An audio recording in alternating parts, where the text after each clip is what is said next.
안녕하세요. 비신의 장미입니다.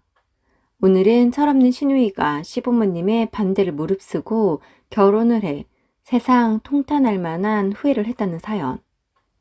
지금 시작합니다. 저희 시누이는 사는 게 많이 어렵습니다.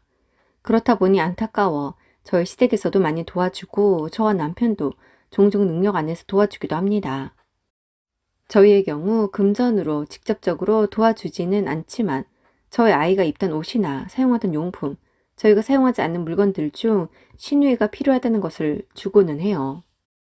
사실 처음엔 이런 것이 좀 어려웠어요.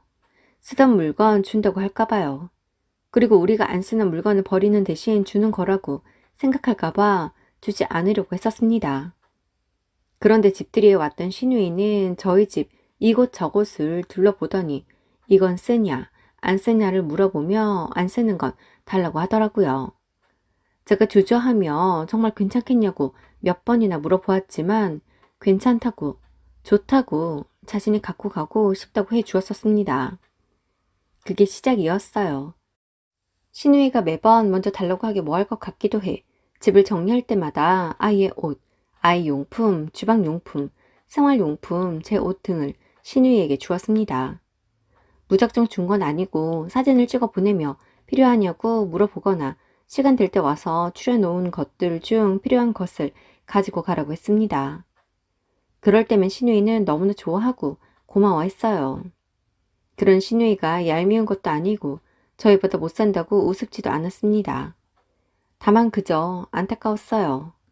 그때 부모님 말씀을 한 번만 더 진지하게 생각하고 새겨 들었다면 지금쯤 시누이의 인생은 달라져 있었을 테니까요. 사실 저희 시댁은 잘 사는 편입니다. 아주 부자이거나 한 건 아니지만 사는데 어려움은 없습니다. 시부모님 두 분의 노후도 든든히 보장되어 있거든요. 시누이는 반대하는 결혼을 했습니다. 시매부가 착한 사람이긴 했지만 너무 가진 게 없고 챙겨야 하는 식구들이 많아 결혼하면 시누이가 고생할 게 눈에 훤했거든요. 그래서 시부모님이 끝까지 반대를 했었습니다.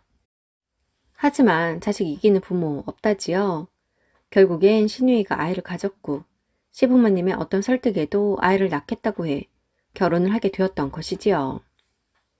시누이가 결혼할 때 시부모님이 시누이에게 이야기하는 것이 살면서 힘들어도 절대 금전적 지원을 하지 않으시겠다는 거였습니다. 시매부의 식구들이 오로지 시매부의 의지에 생활을 하고 있었거든요.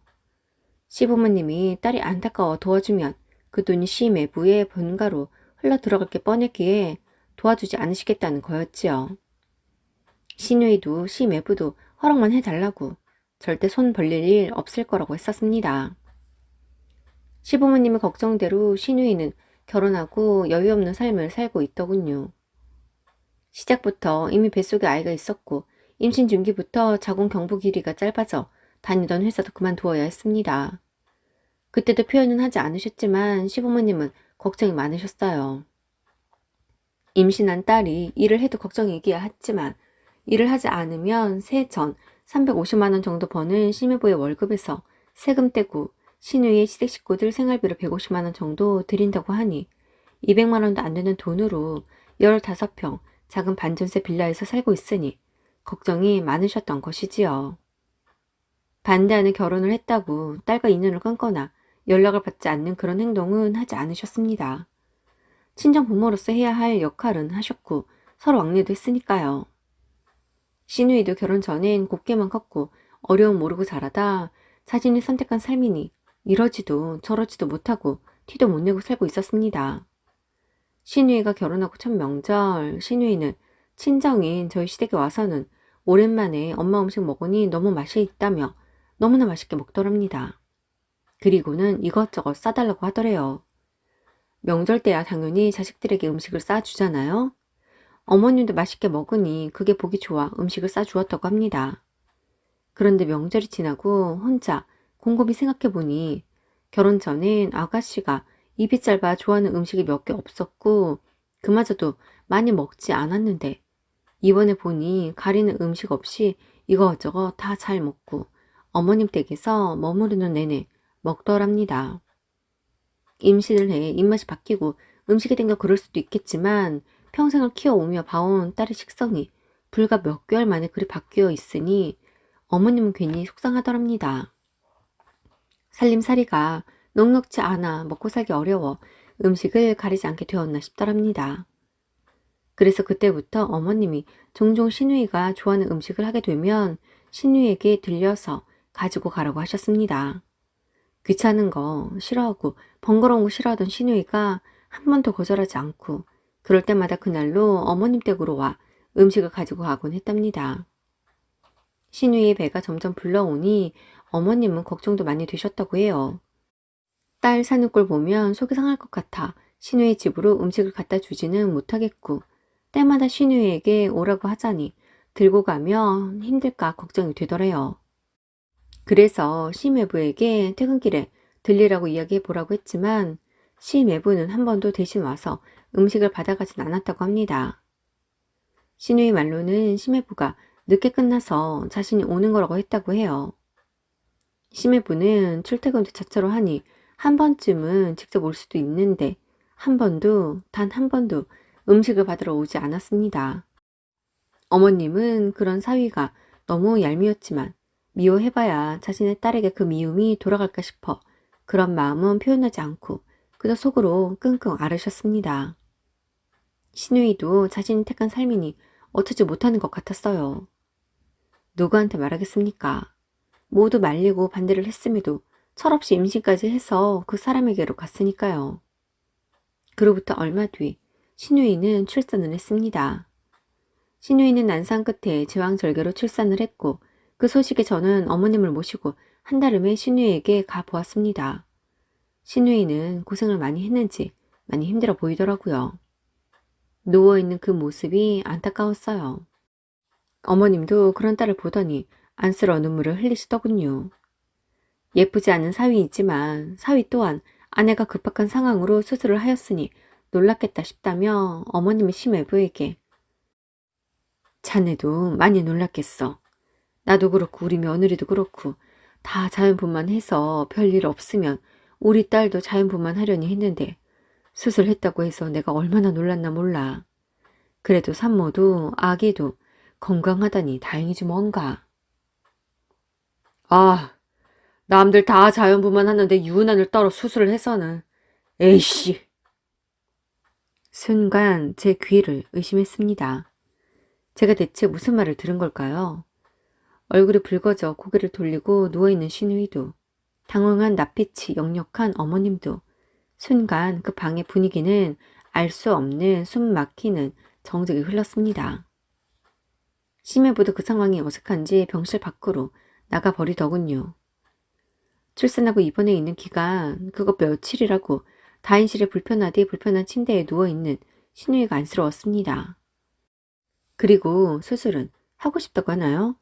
물론 진통이 두려워 처음부터 제왕절개 출산을 선택하는 산모들도 있지만 신우의 경우 만 이틀을 꼬박 진통을 하다 아이의 심박수가 급격히 떨어지고 태변도 보았다고 해서 어쩔 수 없이 긴급 제왕을 한 경우인데 그 모든 걸 알고도 저렇게 나오는 심해부를 이해할 수 없었습니다. 아무리 뭘 몰라도 그렇지요.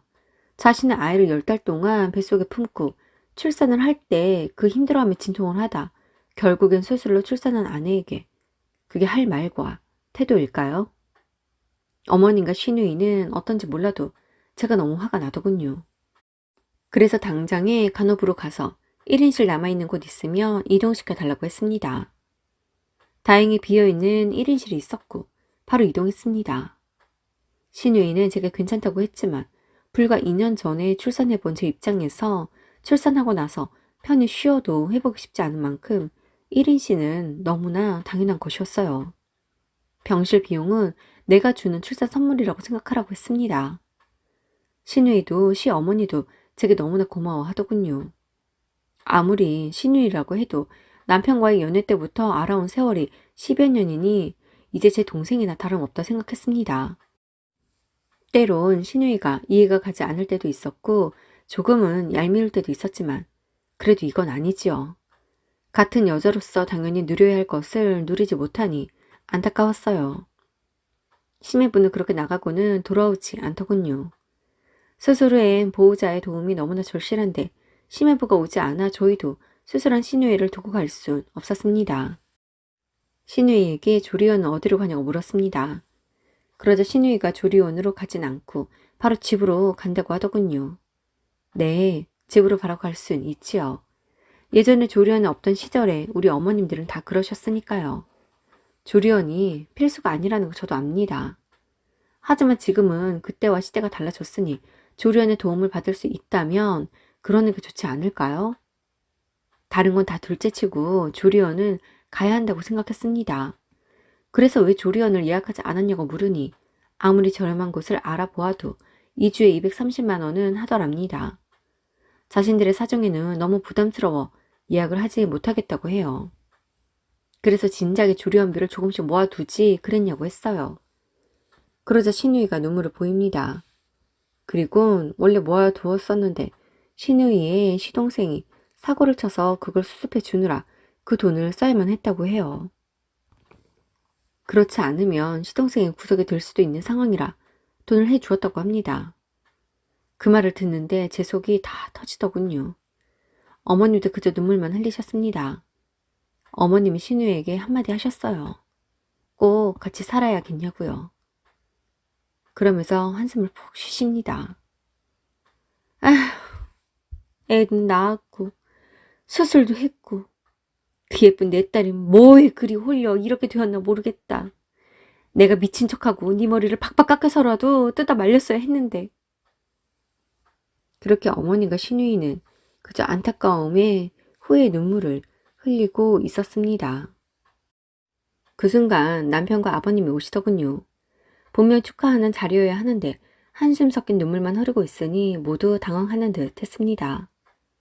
아버님은 왜 우냐고 혹시 아이가 아프냐고 물었습니다. 어머님은 아버님을 보자 더더욱 서럽게 우셨어요. 남편도 당황해서 제게 왜 그러냐고 정말 아이가 아픈 거냐고 묻습니다. 그래서 그런 거 아니라고 아이는 너무나 건강하고 신우이를 쏙 빼닮았다고 했습니다. 그러면 대체 왜 울고 있냐고 무슨 문제가 생겼냐고 합니다. 이걸 제가 말하는 게 맞을까 하고 잠시 고민하는데 어머니께서 얘가 이틀을 꼬박 진통을 하다 제왕절개 한 건데 사위가 남들 다 하는 자연분만 하지 못해 유난이라고 수술했다고 하면서 화를 내며 가버렸어요. 그것도 속상한데 글쎄 애를 타인실에 넣어둔 거 있지. 아직 제 몸 하나도 못 움직이는 애를 편하게 해주지는 못할 망정 하루에 그거 얼마라고 1인실도 못 쓰냔 말이야. 이 방으로 옮겨온 것도 며느리가 속상해서 간호사한테 방 옮겨 달래서 방금 온 거예요. 그래도 지금은 우선 얘 회복이 먼저이니 속상한 마음 티 안 내려고 하고 있는데 글쎄 조리원도 못 간다는 거야. 조리원비로 사돈총각 사고 친 거 막았대. 대체 이게 말이 돼? 자연분만을 해도 몸조리 잘 해야 하는데 수술한 애를 퇴원하고 바로 집에 가게 하는 게 말이 되냔 말이야. 당장 움직이기도 힘든 애가 가서 애기 보고 살림하고 다 해야 하잖아. 너 내가 이렇게 살 것 같아서 그렇게 반대했는데 아무리 철이 없어도 그렇지. 대못을 박아대면 결혼하더니 거 봐라. 1년도 안 돼서 이게 뭐니? 사람이 살면서 돈이 다는 아니지만 그래도 어느 정도는 있어야 사라지는 거야. 그래 다툼도 덜 생기고 허먹해지기도 하는 거라고. 돈으로 사람을 판단하는 건 아니니 내가 사돈댁을 뭐라고 하고 싶진 않은데 정말 무식한 것들이 사리분별 못해서 며느리 형수, 산후조리비까지 다 가져간다니? 너는 그러고 살고 싶어? 네가 선택한 삶이니 내가 뭐라고 하지는 못하겠지만 정말 그때 내가 널 끝까지 말리지 못한 걸 땅을 치고 후회한다. 어머님의 그 말에 시은이는 애써 담담한 척 눈물만 흘리고 아버님 화가 나 어쩔 줄을 몰라 하셨습니다. 아버님은 제게 며느라 미안하지만 내가 잘 몰라서 말이다. 얘 퇴원하면 보낼 만한 조리원 있는지 좀 알아봐다오. 결제는 내 카드로 하고 자 여기 있다. 이거 가지고 있다가 결제 좀 해다오. 아버님의 말씀에 전 바로 알겠다고 했습니다. 신우이는 괜찮다고 했지만 아버님께서 괜찮긴 뭐가 괜찮아. 내가 남자라 옛날 사람이라 모를 것 같지만 불과 얼마 전에 너희 세연이도 애 낳았고 조리원에 갔다가 집으로 산후도우미도 불러서 몸조리 했던 걸 아는데 너도 그 정도는 당연하지 싶었다. 여유가 없으면 내가 좀 도와는 줘야지 했어. 그런데 아예 가지도 못한다고? 지 동생 사고 뒷수습하느라 마누라를 나몰라라 해? 너는 이게 말이 된다고 생각하니? 남보다 더 잘 살면 좋지만 그렇게까지 바라진 않았어. 그래도 남들만큼 평범하게는 살아야지. 대체 이 꼴이 뭐니? 애 낳고 축하받아야 할 날에 이게 다 뭐냐고? 우선 다른 거 생각하지 말고 그 새끼가 무슨 말을 하든 그런 건 신경 쓰지 말고 퇴원하면 새언니가 알아봐주는 조리원으로 가서 몸 조리하고 집으로 와라. 너희 새언니 보니 자연분만해도 힘들어 하던데 너는 수술을 했는데 2주 가지고 되겠어? 집에서 한 달 정도 산후조리하고 가. 산후도우미는 집으로 부르면 될 거 아니야. 세아가 정말 미안하지만 산후도우미도 좀 알아봐 다오. 저는 그 자리에서 검색해 인근 산후조리원 몇 곳에 전화를 했고 당장 입소가 가능한 곳이 2곳 있어 바로 방문해서 그중 한 곳을 예약했습니다.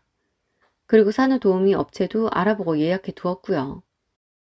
그날 아버님은 화가 가시지 않는지 시매부에게 전화를 했는데 시매부는 뭐가 찔리는지 전화를 받지 않더랍니다. 하긴 그간 아버님이 시매부에게 전화를 한 적이 없다 보니 그렇게 전화하는 것도 새삼스럽긴 해 일부러 받지 않은 것은 아닐 것이다 생각하려고 하셨다고 해요. 그리고 며칠 뒤 신우이가 태어날이 조리원으로 가는 날 아무래도 딸이 신경 쓰였던 아버님은 신우이가 태어나는 날 어머님과 함께 신우이가 있는 병원으로 갔다고 합니다. 신우이를 직접 조리원으로 데려다 주기 위해서요. 그런데 병원으로 가니 이미 신우이가 퇴원을 했더래요. 그래서 신우이에게 전화를 해보니 조리원이라며 잘 왔으니 걱정하지 말라고 하더랍니다.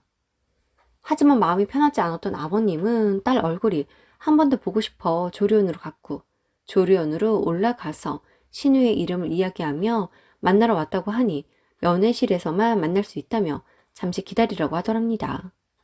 그렇게 기다리고 섰는데 한쪽 방이 시끌시끌 하더래요. 그래서 쳐다보니 상담실이더랍니다. 조리원에서 왜 이렇게 언성이 높은 소리가 날까? 무슨 문제라도 생겼나 싶어 신경이 쓰이던 차에 상담실에서 한 부부가 문을 열고 나왔고 화를 내더랍니다.